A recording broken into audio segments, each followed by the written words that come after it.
नमस्कार दोस्तों। आइए समझते हैं कि विद्युत धारा क्या होता है और इनसे संबंधित चीज़ें जैसे कि वोल्टेज, करंट, रेजिस्टेंस जिसे हिंदी में वोल्ट, धारा और प्रतिरोध बोलते हैं, ये सब क्या होते हैं। और इसके साथ साथ हम लोग ये भी समझेंगे कि तार पर बैठे पक्षियों को करंट क्यों नहीं मारता, घरों में जो हमारा लीकेज करंट होता है उसे हम कैसे ठीक कर सकते हैं, और घरों में जो हमारे बेसिकली 3 वायर प्रयोग किए जाते हैं जिसमें आपका फेज, न्यूट्रल और अर्थिंग का वायर होता है, इन तीनों में क्या डिफरेंस होता है आज इस वीडियो में हम लोग समझने वाले हैं। देखिए, आप लोगों ने अपने पिछली कक्षाओं में पढ़ा होगा I equal to Q upon T, ये फॉर्मूला, ये विद्युत धारा का फॉर्मूला होता है जो आवेश प्रवाह की समय दर होती है। तो आवेश प्रवाह की समय दर को विद्युत धारा कहते हैं, ये आप लोगों ने पढ़ा होगा। तो जहाँ पे क्यू आपका आवेश है, टी आपका समय है, और जो क्यू की वैल्यू है वो एन ई के बराबर होती है। एन जहाँ आपका इलेक्ट्रॉनों की संख्या और ई एक इलेक्ट्रॉन पर आवेश का मान होता है। अगर हम ये जानना चाहें कि एक इलेक्ट्रॉन पर आवेश का मान कितना होता है तो 1.6 गुणे 10 के पावर -19 कूलाम, ठीक है, -19 कूलाम ये एक इलेक्ट्रॉन पर आवेश का मान होता है। अब ये समझ में आ गया कि इलेक्ट्रॉन जब फ्लो होते हैं तो विद्युत धारा बहती है। लेकिन आपको ये भी पता होगा कि जो विद्युत धारा का मात्रक होता है वो होता है आपका एम्पियर, ठीक है। विद्युत धारा का मात्रक एम्पियर होता है। तो अगर हम जानना चाहें कि 1 एम्पियर की विद्युत धारा कब फ्लो हुई तो हम कैसे जानेंगे, तो इसके लिए देखिए, आपको ये जानना पड़ेगा कि 1 एम्पियर में कितने इलेक्ट्रॉन फ्लो होते हैं। तो ये माना जाता है कि अगर 1 एम्पियर में 6.25, ठीक है, इंटू 10 की पावर 18, ठीक है, इतने इलेक्ट्रॉन अगर 1 सेकेंड में किसी कंडक्टर में फ्लो हो रहे हैं तब समझ लीजिए कि उस कंडक्टर में 1 एम्पियर की धारा हमारी फ्लो हुई है। तो 6.25 गुणे 10 के पावर 18 इलेक्ट्रॉन प्रति सेकेंड फ्लो होने चाहिए उस कंडक्टर में। तो समझ सकते हैं आप कि इतने सारे इलेक्ट्रॉन अगर 1 सेकेंड में किसी इंसान के बॉडी में जब प्रवेश करते हैं तो इंसान की जो बॉडी होती है वो पूरा का पूरा उसका नर्वस सिस्टम डाउन हो जाता है।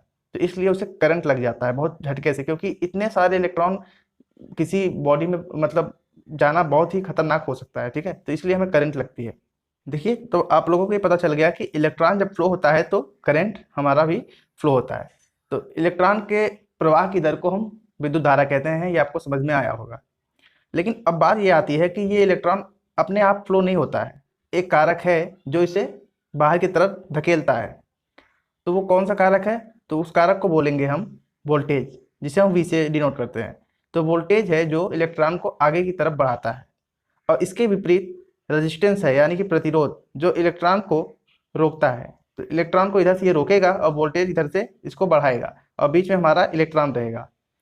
तो देखिए, इसके इसी गुण के कारण कभी कभी कोई कंडक्टर है, जैसे मान लीजिए यहाँ पे बल्ब देख रहे हैं आप लोग। बल्ब क्या होता है, आपको पता है कि बल्ब में जो एलिमेंट आपका लगा होता है, जो वायर लगा होता है, जो कंडक्टर लगा होता है इसके बीच में, ये आपका टंगस्टन का बना होता है, ठीक है। ये मान लीजिए वायर है, टंगस्टन का बना हुआ है आपके। अब इसके बीच अगर हम 220 वोल्टेज सप्लाई कर रहे हैं तो जितना आपको याद रखना है कि जितना ज़्यादा वोल्टेज होगा धारा उतनी तेज से फ्लो होगी, ठीक है। तो जितना हाई वोल्टेज होगा उतना तेज वो इलेक्ट्रॉन को बाहर की तरफ ढकेलेगा, और जितना कम वोल्टेज होगा वो इलेक्ट्रॉन को उतना कम ही पावर से उसको ढकेलेगा।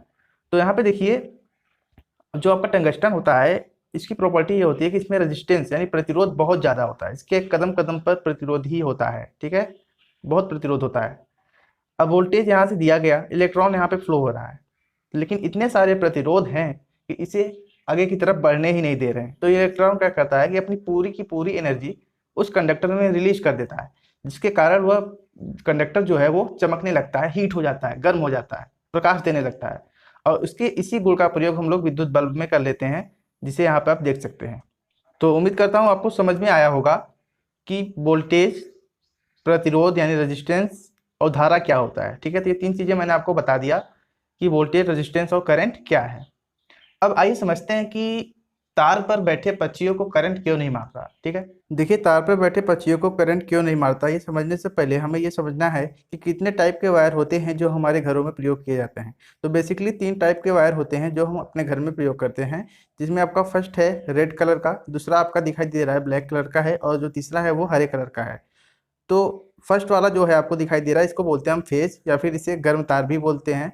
जो सेकंड आपका ब्लैक कलर का दिखाई दे रहा है, इस तार को बोलेंगे न्यूट्रल वायर, या फिर इसे ठंडा तार भी बोलते हैं।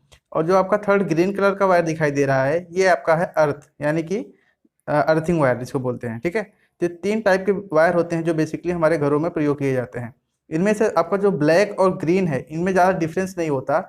इनको आप ब्लैक वाले को न्यूट्रल बोल सकते हैं, और ये जो आपका ग्रीन वाला है इसे आप बोल सकते हैं अर्थिंग। तो इन दोनों में ज़्यादा डिफरेंस नहीं होता, वो डिफरेंस जो होता भी है तो वो क्या होता है मैं आपको आगे बताने वाला हूँ, ठीक है। देखिए, करंट किसी व्यक्ति को तभी मारता है जब करंट का सर्किल, ठीक है, जो उसका सर्किट होता है वो आपस में कंप्लीट हो जाए, तभी किसी व्यक्ति को करंट मारेगा। तो यहाँ पे आप देख सकते हैं कि मैं यहाँ पे बना दिया हूँ, दो बॉक्स आपको दिखाई दे रहे हैं। मान लीजिए ट्रांसफार्मर है आपका टी, ये आपका वो डिवाइस है जिसे आप चला रहे हैं।